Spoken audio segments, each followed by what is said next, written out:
Namanya Yusuf Muda Dalam, seorang elit partai yang terkenal sebagai pejabat yang memanfaatkan jabatan untuk menumpuk harta foya-foya hedonis. Bukan hanya kebijakannya menguntungkan dirinya dan kroni-kroninya serta keluarganya, Yusuf Muda Dalam menggelapkan korupsi uang negara senilai 97,3 miliar rupiah. Siapa dia? Mengapa penting kita ungkap sejarahnya? Sebelum masuk ke topik tersebut, menjadi penting untuk diungkap adalah karena panasnya hati ini, hati Bosman, ketika mengetahui bahwa Indonesia di tahun 2050 dalam prediksi banyak pengamat dan ilmuwan politik luar negeri, Indonesia tidak dianggap, tidak direken. Studi panjang, lebih dari 15 tahun di berbagai negara, para akademisi dan pengamat kebijakan politik luar negeri menyimpulkan Indonesia hanya pemain papan tengah Liga Negara Dunia. Kebijakan luar negeri rancu, tidak ada faktor daya tawar, tidak punya daya tekan, tidak bisa memanfaatkan kekuatan asli negara.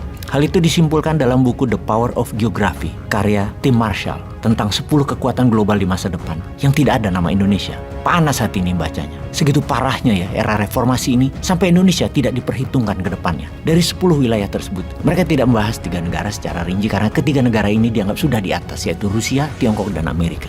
Intinya adalah geografi dunia dari dulu sama, namun peta dunia selalu bergeser di setiap masa, di setiap periode, karena ada pemain baru atau ada pemain lama yang kehilangan kekuatannya. Kita membicarakan peta ini adalah kekuatan sebuah pengaruh dari sebuah negara. Sekali lagi kita jelaskan, Indonesia tidak pernah lagi drawing map atau tidak pernah menarik peta dunia baru versi Indonesia seperti apa yang dilakukan Mahapati Gajah Mada menarik peta Nusantara, menggambar peta wilayah. Itulah drawing map yang membuat Indonesia bisa seperti saat ini. Tim Marshall dalam bukunya berkesan Indonesia karena tidak bisa menarik garis peta, maka Indonesia ada di peta negara lain, tanda petik ya. Indonesia ada di peta Amerika, ada di peta Tiongkok, ada di peta Australia.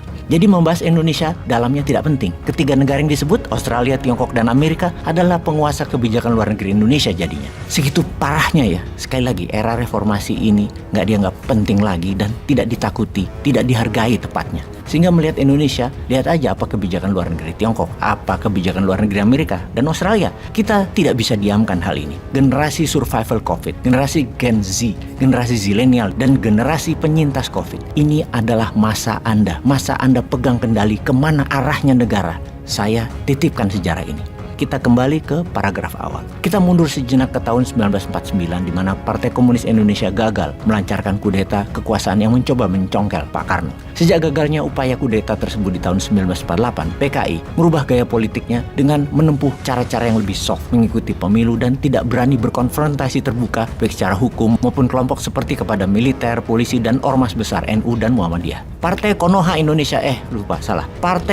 Indonesia merubah strateginya dari terbuka menjadi covert, menjadi terselubung. Mereka membangun melalui jalur yang sah, jalur partai resmi mendaftar di KPU zaman tersebut. PKI mencari dukungan suara di pemilu 1955 dengan kampanye anti-imperialisme serta anti-kolonialisme. Mereka berhasil menarik simpati dari sebagian kelompok masyarakat yang dirangkul oleh PKI, biasanya masyarakat kecil dan miskin. Sekali lagi, masyarakat kecil. Dengan janji manis, PKI berhasil membius opini masyarakat kelas bawah. Iming-iming kepemilikan tanah atau land reform bagi kaum petani dan janji kenaikan upah bagi kaum buruh mampu membuat PKI meraih suara yang signifikan di pemilu 1955. Perolehannya adalah 6,12 juta atau 16,36%, menghantarkan tokoh-tokoh PKI mendapatkan 39 kursi di parlemen. Mereka menjadi parpol papan atas, membuat PKI berhak mendapatkan jatah kursi di kabinet dan berbagai jabatan strategis pemerintahan. Salah satunya adalah jabatan Gubernur Bank Indonesia. Jabatan strategis sebagai Gubernur Bank Indonesia diberikan kepada tokoh PKI, yaitu Yusuf Muda Dalam. Tak hanya itu, Yusuf juga merangkap sebagai Menteri Urusan Bank Sentral. Praktis semua urusan keuangan negara terkoneksi dengan Yusuf Dalam Muda. Mendapatkan lahan basah, Yusuf tidak mau melewatkan semua peluang yang ada. Berbagai anggaran program bantuan dan subsidi untuk rakyat tega disunat untuk membiayai kegiatan partai dan membagi jatah ke kroni-kroninya. Berbekal jargon ganyang setan desa, Yusuf dan tokoh-tokoh PKI menggasak dana bantuan untuk masyarakat di pedesaan.